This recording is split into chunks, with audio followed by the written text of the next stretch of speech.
গণমাধ্যম যদি আপনার শক্ত থাকে তাহলে একটা গণতন্ত্র টেকসই হতে পারে।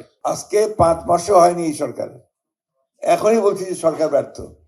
গণতন্ত্র জিনিসটা কি আমার কাছে যেটা মনে হয়, আমি খুব সাদা মোটা ভাষায় কথা বলি, আমার কাছে যেটা মনে হয় যে গণতন্ত্র হচ্ছে যে স্বাভাবিকভাবে যে বৃহত্তর জনগোষ্ঠী যেভাবে দেশ চালাতে চায় সিস্টেমটাই হচ্ছে গণতন্ত্র, যদি তাদের কথা মতো দেশ চলে।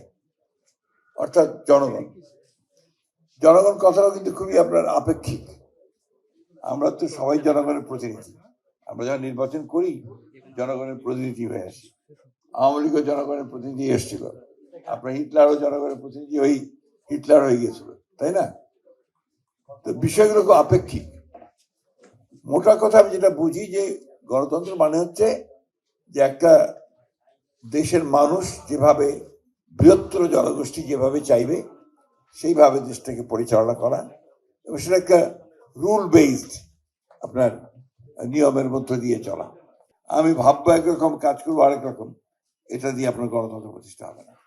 যে কারণে বাংলাদেশে আমার কাছে মনে হয় গণতন্ত্র কখনোই একমাত্র সুযোগ লম্বা নিরবিচ্ছিন্ন সময় পায়নি এটাকে কালচার করার।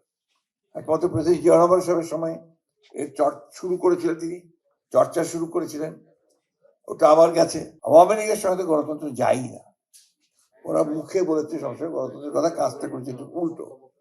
যে কারণে গণতন্ত্র এখানে কখনোই আপনার, যেটাকে আপনারা বলছেন টেকসই, টেকসই কথাটা খুব চমৎকার কথা, সাস্টেইনেবল। আরেকটা কথা আমরা বলি লাকসই প্রযুক্তি, আর হচ্ছে টেকসই গণতন্ত্র। হ্যাঁ, এখন টেকসই গণতন্ত্রের জন্য তো আপনার যে সমস্ত দেশগুলোতে গণতন্ত্র আছে পাশ্চাত্যে 1000 বছর লেগেছে, 300, 400, 500 বছর লেগেছে। আমরা তো একটুতে অস্থির। আমরা আপনার আজকে 5 মাসও হয়নি এই সরকার, এখনই বলছি যে সরকার ব্যর্থ। এটাকে আপনি গণতন্ত্রের কোন জায়গায় ফেলবেন? এটা আসলে এত অসহিষ্ণুতা, ভীষণভাবে অসহিষ্ণুতা। এই অসহিষ্ণুতা নিয়ে কখনো আপনার গণতন্ত্রকে টেকসই করা সম্ভব হবে না।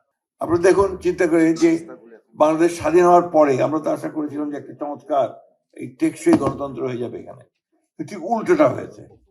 আপনার শেখ মুজিবুর রহমান সাহেব তার আওয়ামী লীগকে নিয়ে এই দেশে একটা চরম দুঃশাসন, গণতন্ত্র বিরোধী একটা স্বৈরাচারী শাসন চালিয়ে গেছে, এবং শেষ পর্যন্ত একটা একদলীয় শাসন ব্যবস্থা চলে গেছে। সবচেয়ে ভয়ঙ্কর ঘটনা ঘটেছে 15 বছর। শেখ হাসিনা গণতন্ত্রের নাম করে একেবারে গণতন্ত্রকে ধ্বংস করেছেন, এবং গণতন্ত্রের প্রত্যেকটা প্রতিষ্ঠানকে ধ্বংস করেছেন। এবং আজকে যে সমস্যাগুলো, এই সমস্যাগুলো প্রধান কারণটি হচ্ছে আমাকে যে এখানে কোনো প্রতিষ্ঠান গড়ে ওঠেনি, কোনো ইনস্টিটিউশন ডেভেলপ করেনি। এখানে যারা আপনারা আছেন চেষ্টা করেন আপনারা সবসময় যে সত্য কথাটা বলবেন, সত্য কথাটা লিখবেন, কিন্তু সবসময় তো আপনারা পারবেন না। আমি এখন জানি, এখন তো সরকার যেটা আমাদের তথ্যমন্ত্রী সাহেব বলেন যে সরকারের কোনো চাপ নেই। তথ্যমন্ত্রী সাহেব নিশ্চয়ই আপনাদের কোথাও ফোন করে একজনও বলেননি যে এটা কেন লিখলেন বা এটা লিখলেন না কেন বা দিলেন কেন। তখন তো আপনারা একদিন বলেছেন যে আমরা নিজেরাই ঠিক করে নিই যে এটা লেখা উচিত হবে কি উচিত হবে না। তো সেটা আপনারা কেন করেন? এখন তো করার কোনো দরকার নেই, প্রয়োজনে কেউ তো আপনাকে তুলে নিয়ে যাবে না, বায়না ঘরে দিয়ে দেবে না। Write the truth. এই জিনিসটা আপনার নিজের উপর নির্ভর করবে আমাদের। আমরা যারা গণতন্ত্রকে টেকসই করতে চাই, আমার প্রথম কথা হচ্ছে সেই গণতন্ত্রকে টেকসই করার জন্য এটাকে আমাকে চর্চা করতে হবে। আমরা যারা গণতন্ত্রের জন্য কাজ করছি, গণতন্ত্রের জন্য লড়াই করছি, সংগ্রাম করছি, 3 মাস 4 মাস গেল না, আমরা এখন রাস্তায় নেমে গেছি। রাস্তায় নেমে আমরা বলছি যে সরকার ব্যর্থ, এই মুহূর্তে পদত্যাগ করতে হবে। আমরা সবাই চাই যে আমরা একটা চমৎকার একটা গণমাধ্যম থাকবে, সেই গণমাধ্যমের মধ্য দিয়ে আলোচনা সমালোচনা সবকিছু হবে। বিনা কারণে সম্পাদকদেরকে বের করে দিচ্ছি উইদাউট এনি নোটিস। হচ্ছে আপনাদের এগুলো নিয়ে কিন্তু আপনারা কথা বলেন না। আপনাদের এখন পর্যন্ত আমি আপনাদের কোনো অ্যাসোসিয়েশনের পক্ষ থেকে, ইউনিয়নের পক্ষ থেকে, সাংবাদিকদের পক্ষ থেকে জোরালো ভাষায় এগুলোর বিরুদ্ধে কোনো কথা বলতে শুনিনি। কিছু মনে করবেন না, বাস্তবতা বলছি আমি, দিস দ্য রিয়ালিটি। তা আপনাদের মধ্যেই তো সমস্যাটা। এই সমস্যাটাকে আপনারা দয়া করে এখন আপনাদের নিজেদের স্বার্থে এখন গণমাধ্যম তখনই আপনার ভালো ভূমিকা পালন করতে পারবে যদি আপনারা যারা এর মধ্যে কাজ করছে তারা এক হয়ে যান। একেবারে যে কথাটা আমার মানে যে আমাদের তথ্যমন্ত্রী সাহেব ওই জায়গাটাতে আসেননি, যে একমাত্র রেজিমেন্টেড সরকারগুলো ছাড়া, দেশ ছাড়া আর সব দেশে কিন্তু প্রায় একই অবস্থা আপনার মিডিয়া। এখানে মিডিয়াকে তার নিজের পায়ের উপর দাঁড়াতে হবে, তার ইনস্টিটিউশনগুলোকে তার নিজেকে তৈরি করতে হবে, এবং সেটা আপনার মালিক এবং সাংবাদিকদের মধ্যে একটা সম্পর্কের মধ্য দিয়ে গড়ে উঠতে হবে।